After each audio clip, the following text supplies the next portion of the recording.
uma coisa assim, um relato de quem está aqui, né? Uma coisa que eu percebo é pessoas, inclusive brasileiros, muito preocupados, muito chateados, assim, brasileiros que, inclusive, estudaram nessas universidades de elite, falando assim, nossa, eu não sei o que eu faria da minha vida se na minha vez tivesse acontecido isso, né? Porque são pessoas que daí não vão poder mais estudar. E a outra questão, que é essa questão das deportações, a Suprema Corte, esse embate com a justiça, o que se vê aqui nos Estados Unidos, de fato, é que os americanos, por exemplo, aqui em Nova York, né? Vou falar dessa realidade daqui de Nova York, né? Porque daí são microcosmos, e enfim, tem vários países num país só, que é os Estados Unidos, mas o que se vê aqui é que os empregos qualificados estão com os americanos.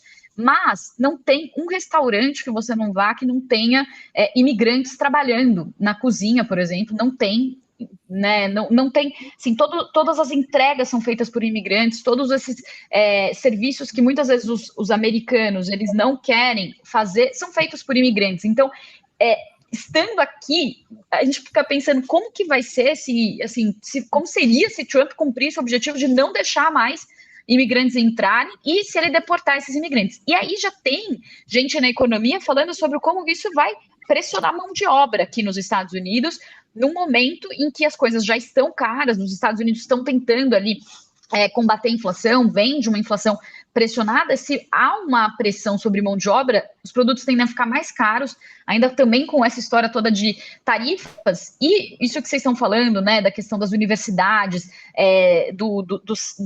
da fuga de cérebros, etc., assim, enquanto tem países que têm fuga de cérebros, os Estados Unidos estão expulsando seus cérebros, né? Parece que é um movimento oposto. E uma coisa que eu nunca esqueço, uma aula também que eu tive de economia uma vez, que era um professor falando que para um país ser produtivo, e que essa é uma das razões do Brasil, infelizmente, não ser tão produtivo, o país precisa de muita inovação e educação, né?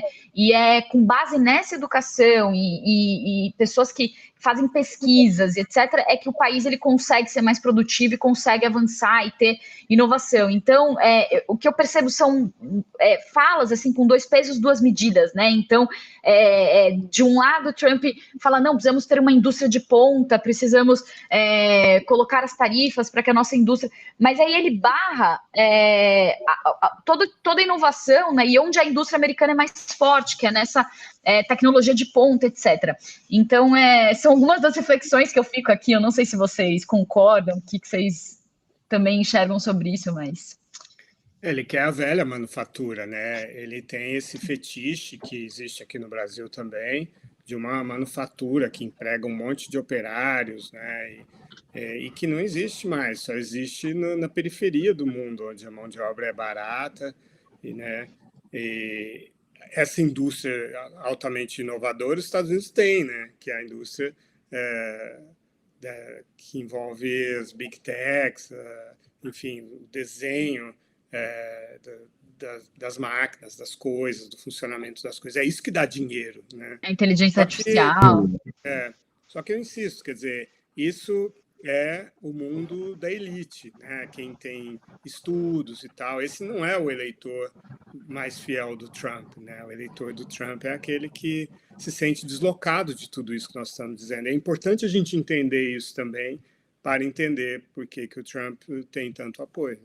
Só para concluir, Pri, te devolver, quando você fala nessa fuga de cérebros, tem muitas universidades aqui na Europa já trabalhando, e provavelmente na China e na Índia também, já trabalhando para contratar grandes cérebros, grandes professores americanos que estão insatisfeitos não só com essa política negativa, vamos dizer, para as universidades, mas com essa coisa autoritária que o Trump está criando nos Estados Unidos. E essas pessoas, provavelmente, muitas delas vão acabar indo para outras universidades de ponta em outros lugares.